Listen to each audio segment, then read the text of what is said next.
Hi there, and welcome to this episode of the Guns Magazine podcast. I'm your host and the editor of Guns Magazine, Brent T. Thanks for joining us here on one of the world's biggest gun talk programs as we chat with the interesting folks who make up the world of shooting. My guest today is Roy Huntington because we have been talking a lot about revolvers lately, and of course when you talk revolvers you've got to think about the .38 Special, which is kind of the most ubiquitous round for revolvers, and we get mostly positive email and comments, but we do occasionally get the .38 Special, old thud round, you guys. Well, we're going to address that today. We're not saying the .38 Special is the end-all, be-all of self-defense rounds, but we're going to talk about why maybe it's a little bit better than what you thought. So we'll do that in just a moment. Of course, please like and subscribe the podcast. That's how we keep bringing you great content every week. And we'll talk to Roy right after this word from our great sponsor, Armscor. The STK series blends the advantages of a striker-fired pistol with everything you love about your 1911. The STK 100 Ultra has an updated frame with more aggressive side grip panels and checkered front and back straps, but we didn't stop there. You'll see that the optic footprint is now larger, which means even more options for your favorite red dot. The new STK from Rock Island Armory.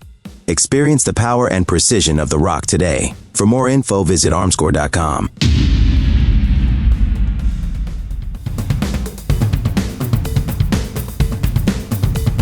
Roy, this will get you killed. That's what won't get you killed. The .38 is dead. The .38 is dead. This is more dangerous to me than it is to the bad guy. And we're going to talk about that today. We've talked about this a lot lately. We've talked about revolvers. I think I may have even used that opening on an episode not too long ago where I said, I forget what it was, this will get you dead. But that's what we hear all the time. And when I say that, it's not like we get overwhelming comments and emails about it. But as you pointed out a lot of times on the YouTube channel, there'll be 50 comments. Hey, that's great. And I like that. And I like that. And then you get, you're stupid and you're dumb and you're going to get killed.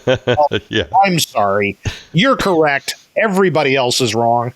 So today we're going to talk specifically about the fact that the .38 Special is going to get you killed. And I don't mean, I'm holding up 6 honey badgers from Black Hills Ammo. That's some of my carry ammo.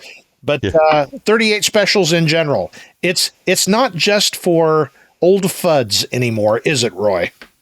You know, the first bullet I ever reloaded was a .38 Special. Mm-hmm. And this was 1968, so I was 14. With a Lee loader. I did it on the military surplus steel desk in my bedroom that my dad had stolen from the Navy somewhere, right? And I haven't stopped since. But I think it's important that first round that I reloaded was a .38 Special. And I don't know if that was a reason why I ended up with a lifelong love and respect for the caliber, or because it's what I carried as a policeman, it's what I carried off duty, it's what I shot in competition, it's what I shot at target. You know, it's over and over and over and over and over again. But I think today there are too many, polymer pistol Glockophile kind of owners who just discount something like that, Yep. Which I find amusing because they'll say, well, a .45 Colt, that's pretty good. Well, it's 165 years old. And so why then do you feel that it's okay, but the .38 Special isn't okay? Yeah. And I kind of know, I think, it's really funny.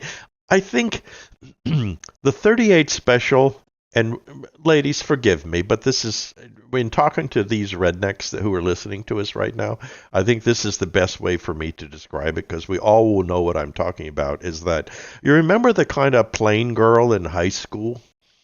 And she was kind of almost invisible. She was kind of ignored by a lot of people, except what a lot of people didn't know is that she was really, really smart, and she was very nice, and she probably could play a musical instrument, and she was probably an adjunct teacher's aide helping tutor people, right? She may have been president of the video club, right? And so she had a lot of important skills and traits. And almost invariably, if you took the time to meet her and talk to her, they were nice people and they were fun, but she didn't have the flash that one of the cheerleaders had, right? And so the cheerleaders got all the attention. But the problem was when you really got to know the cheerleaders, you realized that there was not a lot there, and it was pretty predictable. And I know I'm generalizing, and please don't beat me up for this, but I was going to say the hate mail is flowing already, I'm sure. But I think you understand what I'm saying, and the 38 Special, I think, is that way. It's not glamorous. It's not the hot new 6.5 PRC caliber. It doesn't come in high capacity semi-automatic sub guns.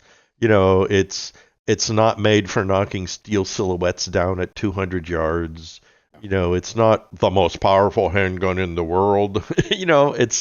There's nothing there that seems to light a fire, except if you need a job done, chances are really good it's going to do it. Yeah. And it's going to do it reliably, and you have a wide cross-section of options to choose from. Shot cartridges and lightweight bullets at high velocity and 158 grain bullets, 180 grain bullets, 200 grain bullets. You want 500 feet per second, or do you want 1,800 feet per second? Yep. Do you want a straight wall cartridge that's easy to reload, that's affordable to reload, that's powerful enough that will stop any threat that you need stopped? Say hello to 38 Special. Yep.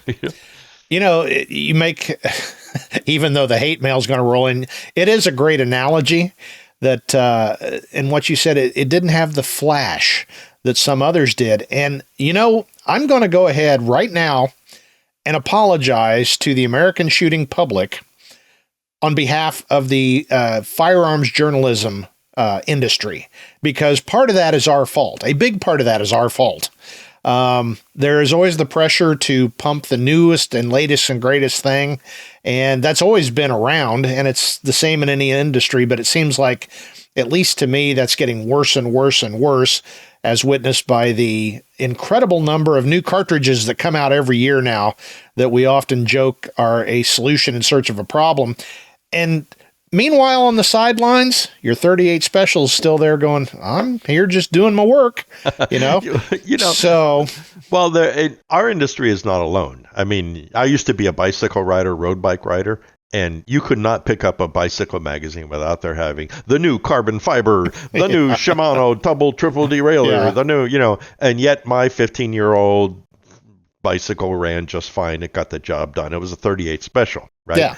And so now, I will say that while we have promoted the what's new, and we've had cover guns and it's like best big bore blaster, or whatever, we have never ignored the reliable, the mundane, the common. Yeah. I mean, we've always said, but I know I'm going to speak for you on this. When people say, oh, I don't really own a gun. I'd like to buy a gun. I want something for home protection. I'm probably not going to shoot a lot or anything. What should I buy? Well, what do we always say? Buy a 38 Special revolver. Yeah. And learn to shoot that because it's affordable. The ammunition is effective, et cetera, et cetera, et cetera. So we aren't as bad as a lot of companies are when it comes to, doing Definitely. that. But I will say, I think the people who disrespect the 38 Special the most are the people who know the least about it. This is true. And I've seen a couple of pretty reputable YouTube guys who were famous for like gun tests and things like that. And not too long ago, I happened to watch one. I don't normally do it, but it looked a little bit interesting. And he was talking about a young guy. He was talking about revolvers and talking about 38 Special. And his first video was, I bought this 4-inch Smith & Wesson fixed sight revolver because I didn't know anything about them, and a case of 38 Special ammunition. And so I'm going to start shooting it, and then I'll report back. Well, okay, right? Second video, he's there, and he's going, this gun's really accurate, and it's been very reliable. And I've shot some gel with these 38 Special loads, and they perform really well. and I'm getting to where I'm kind of liking this, you know? And so then the next show he had put some custom grips on it, and someone had helped him chamfer the chambers a little bit to make reloads easier. And he had learned about speed loaders and got a couple holsters. And then by the end of that video, he was doing falling plate racks with his revolver. And it was funny because at the end he takes his ears off and he says, I know, I never would have thought I would see the day when I would be running plate racks with a 38 special revolver. And I think in a microcosm, that was it. And he admitted, he said, you know what?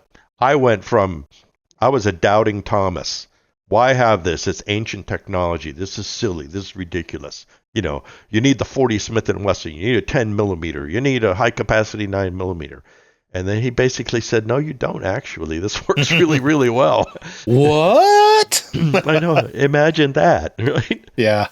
Well, I'm going to get on my standard rant here in just a moment, so, you know, be ready for that. But I was recently at an outdoor writers conference. I still belong to one of the groups, and I was talking to a guy who's a very avid hunter, has a lot of experience. He's about my age, and he carries a gun, but that is not his wheelhouse, shall we say. So we got in a discussion. He was asking, what about this? And I just bought a 1911, and blah, blah, blah, blah, and back and forth. And he had mentioned that he got his wife a 22. And what do you think of that? And I said, well, that's not my choice. But if she can shoot it well and she can put bullets where they need to go under stress every time, it's better than a stick or a rock. And he's like, well, yeah, I never thought of it that way. And so I got on my soapbox at that point that whatever round you want to carry, I don't care. And that makes us different than a lot of gun magazines. You carry what you want to carry. You carry it all day long. The key is you got to put it where something important goes. So if you can hit with that 22 at 10 yards under stress and put them right where they need to go, which the 22 needs to be kind of in the brain pan. If you can do that, there's nothing wrong with it. The point I always make, and I've said this for years and years and years and years, is gun writers who say this cartridge is old and stupid and dumb and I hate it and blah, blah, blah. You never see them volunteer to go downrange and get shot by it. Bullets hurt. Getting shot's awful, okay? I've seen a lot of people that have been shot. It's awful. So, yeah, there are some that are better than the others. If you're racing at Indy, an Indy car is a heck of a lot better than a Volkswagen Bug. But if you're cruising cross country, maybe that Volkswagen Bug is just fine with the top down, driving through Arizona with the sun out and the weather's beautiful. So we get way too fixated on the right gun, the right caliber, what I love, what I hate. When it comes down to, if there's a gun in your hand and you're carrying the groceries in, it's 11 o'clock at night, it's raining, your kids are with you, and now some guy is putting a knife at your throat. If you can put that 22 right in that eye socket of the bad guy and do it repeatably, there's absolutely nothing wrong with a 22 or a 454 Cazul or a 1911 45 ACP or a 38 Special. Okay, I will step down off my soapbox now, Roy. Most often, a 38 Special may be the best thing there. Yeah. Most of the people who are listening and watching this own tools. It's no doubt in my mind. And who here has an adjustable wrench in their toolbox? Everybody.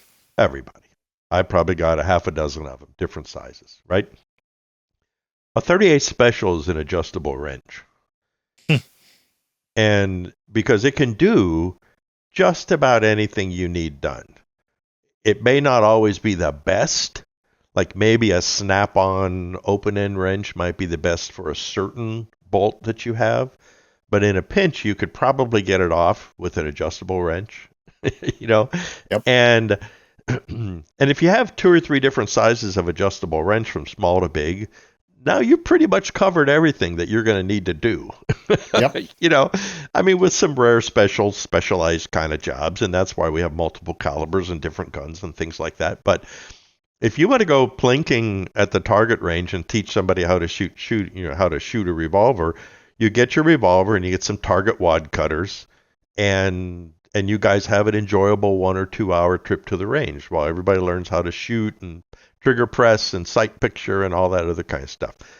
So now on the way home, you're going to take that same gun and you're going to load it with some 38 Special Honey Badger from Black Hills as a defensive load. And that's going to protect you on the way home, right? So now next weekend, you're going to go coyote hunting, right? So you get 125 grain plus P high velocity something 38 special load, and you go in the blind and you put the collar out, and you call for coyotes, and one comes up at 50 yards and you shoot it. And so, I mean, I think that's the beauty of it. I know people who have taken small deer with 38 special. Just because it's 38 special, you have to remember now, these are modern guns. Especially if you're shooting a 357 Magnum, you can load 158 grain hard cast semi-wad cutter at 1,100, 1,200 feet per second, which will certainly kill a small deer, Yeah. And so a lot of these things that you can't really do with a 9mm, you can't really do with a 380, you can't really do with a lot of other things. 44s are really effective and all that stuff, but a lot of that stuff is hard to carry every day. And so really, it's that adjustable wrench. If I could have one tool in my toolbox, it would be a good quality adjustable wrench. Yep. Followed up with 2 screwdrivers, a Phillips and a slotted. And I think that's what it is with the 38 Special. If I could have one gun on me, it would probably want to be some kind of a 38 Special revolver.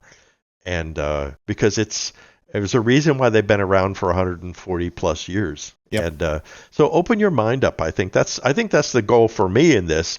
It's not, is the 38 Special dead? It's not, obviously. And as a matter of fact, every major firearm manufacturer in the industry who makes revolvers continue to expand their revolver line. Every manufacturer who does ammunition continue to change and improve and hone the 38 Special designs. And so it's a solid market. And it's well supplied with good quality guns and good quality ammunition and accessories. And so avail yourself. Yeah. And, I always make the point when we're talking about the 38 that anecdotally, of all the big names that we're blessed to know, most of those guys, whether you're talking well-known instructors, well-known competition shooters, almost all of them are carrying a 38, at least in a pocket, maybe as a backup or sometimes as a primary. So these are guys that I often say, and a few gals, they could carry anything that they want and somebody would give it to them and all the ammo they'd want to shoot. And that's what a lot of them choose. So it is far from dead. Gun magazines or the internet. Let's go there. The internet be damned. Sorry, right. Kids. Yeah, because we always support 38 Special 357. I don't think you really need a 357. Sorry, boys and girls, I don't think you do. Yeah. If you think you need a 357, then you really probably need a 41 or a 44.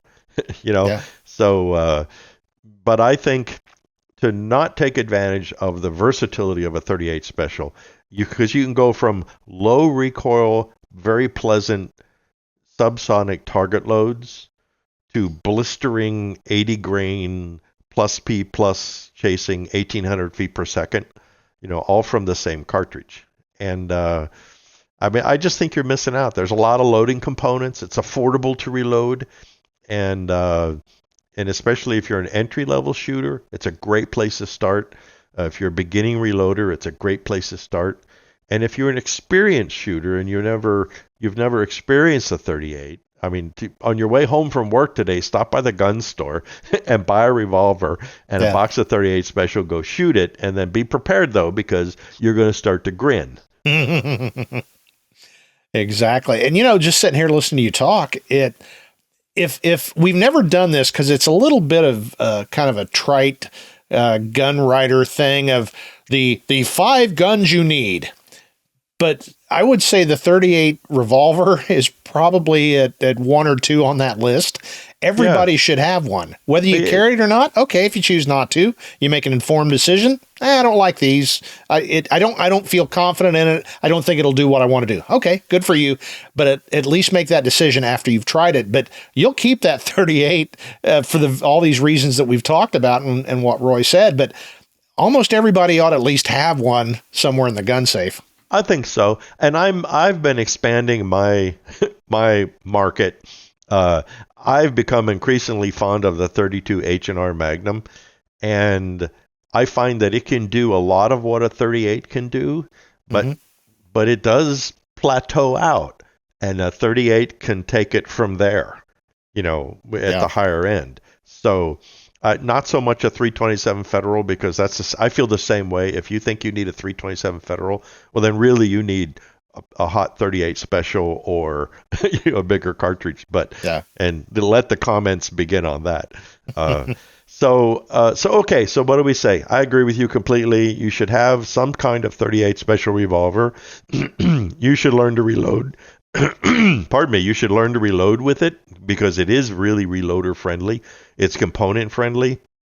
It's welcomed at every indoor range I've ever heard of. Yeah. There's no high capacity magazine bans, and it's like accepted technology. If you ever defend yourself in your home and use a 6-shot 38 special revolver, that's almost an invisible gun to the police. Yeah. It's just like, okay, he did what he had to do. That was the point I was going to get into, which I've kind of beaten like a dead horse, but since we're on the topic, we had Daryl Bulkey on a few months ago, and he really converted me to the idea of, especially my travel gun is a 38 snubby with the honey badgers, because as far as we know, that gun is legal to carry in any jurisdiction where it's legal to carry a gun. Since there's no hollow points, it's a 5-shot. And like Roy said, when the police see it, they tend not to get as worked up about it as, maybe something a little sexier. I've got plenty of really sexy guns here and black tactical guns with windows or TVs on them and lights and, cappuccino maker. But the one I carry with me, my travel gun, and actually the one that I carry 99% of the time now, is that 38 in my pocket. It's a 38 snubby, which 38 snubbies are a little more challenging to shoot, but I have spent countless dry fire presses with it, and I've shot it a lot, and I feel confident in my own ability out to a certain range with that gun. So again, that's one of those benefits of it. As Daryl says, it's a get out of trouble gun, not a get into trouble gun. So basically, it's my way of getting away from a bad situation that I probably should have already gotten away from first, but things happen. So that's a complete, I wouldn't say a change in my philosophy, but a change in my habit. And I find myself carrying that gun. And as Clint Smith, we often allude to, it is a comforting gun, and it is comfortable. So it is comfortable. Well, the people who disparage the effectiveness, they don't know what they're talking about, frankly. I mean, when I was a policeman in the middle 70s and up through the early 80s, I carried 38 special revolvers on duty, and I worked for 2 separate agencies. And you know what? They killed a lot of people with that gun. They did. Yeah. And I mean, on the Chula Vista Police Department, I was reserve, and we carried a 125 Remington semi-jacketed hollow point 38, and there were people there who are not in prison today because they encountered one of these. And when I got hired on the San Diego Police Department, our first load was a 158 hardcast semi-wad cutter. It was Smith & Wesson branded ammunition, actually. I don't know who loaded it for them, but Roy, I've got a box of that around here. I should have looked that up. Yeah, it's really cool. That was our issue ammunition for a long time. And it was pretty good. It was like, 875, 900 feet per second. But we shot a lot of bad guys with it, and they stopped what they were doing, and a lot of them died. Yeah.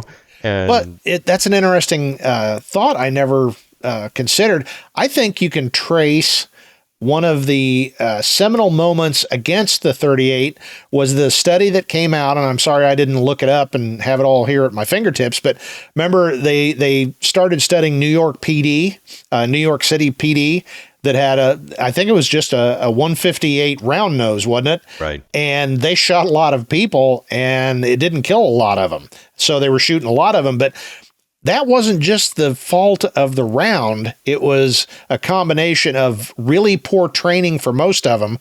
Like the stakeout squad with Jim Cirillo, they were shooting people left and right. But your rank and file cop, it was kind of, here's your gun, go commit law enforcement. And so there was no tactics. There was poor marksmanship. It was a nominal round nose, 38 lead. 158 grain round nose lead is what I was trying to say. And that really, I think, was the moment when people were like, oh, well, that 38, because I remember reading reports and even Martin Fackler and some of those studies. Oh, that's, not a very effective round. Well, agreed, but there are lots of circumstances surrounding it. So I think that really gave the 38 Special a black eye for a lot of folks. The 158 round nose in general, and of course missing the targets and not hitting it very well. Yeah, there's that. Well, and we need to remember something. The FBI, in the shootout that Ed Morales was in '87, I think, the great FBI Miami shootout.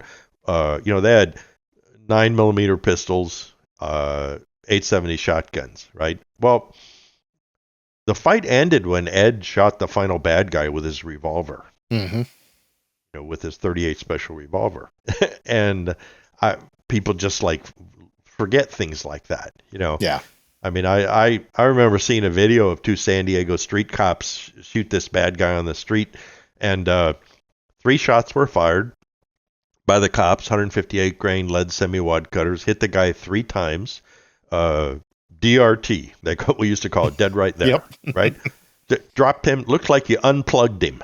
In the video, he was there, had the knife like this, getting ready to pounce, pop, pop, pop, boom, down he goes, right? Yeah. And these were torso hits. Nobody, brained him or anything. And then there were other shootings like that, and they had actually penetrated pretty well. We had a couple instances of these rounds going through side windows and connecting with bad guys and stuff. Yeah. And so like anything, forelearned is forearmed.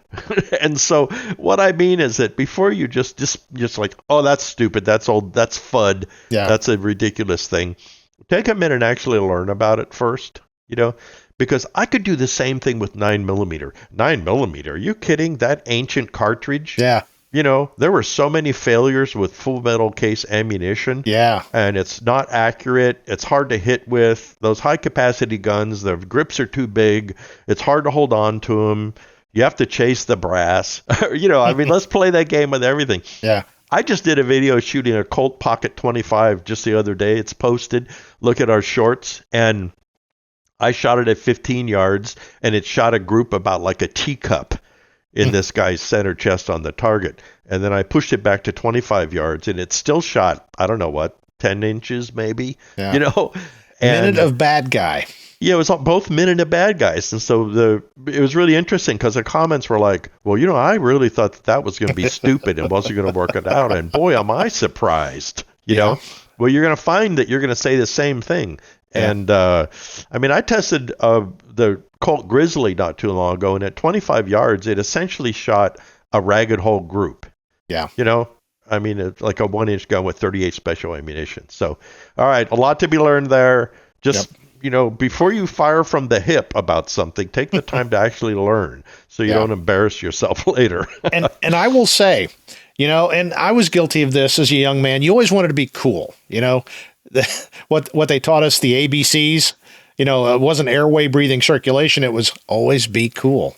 But if you want to really be like a sensei, take a 38 to the range with all your buddies and well, that's old. That's what you think, young grasshopper. That's right. And then you will be the suave master. So something to think about. Well, Roy, a very educated and experienced defense of the 38 Special. And, to answer some of those comments we'll get, we're not saying throw everything away and just carry a 38. We're just saying it's an option. It's a good option. It's a useful option, especially if you do your job on the back end of the gun. It'll do what you need it to do. So something to consider. But again, Roy, thanks for joining us on another episode of the Guns Magazine podcast. All right. We'll get everybody fired up for the next round. Well, hopefully my chat with Roy might have changed a mind or two and made you realize, like I said, the 38 Special revolver is something that everybody ought to have in their gun locker, if not on their hip. Well, before we go, a couple of things. Make sure you like and subscribe to the podcast. I know I say it all the time.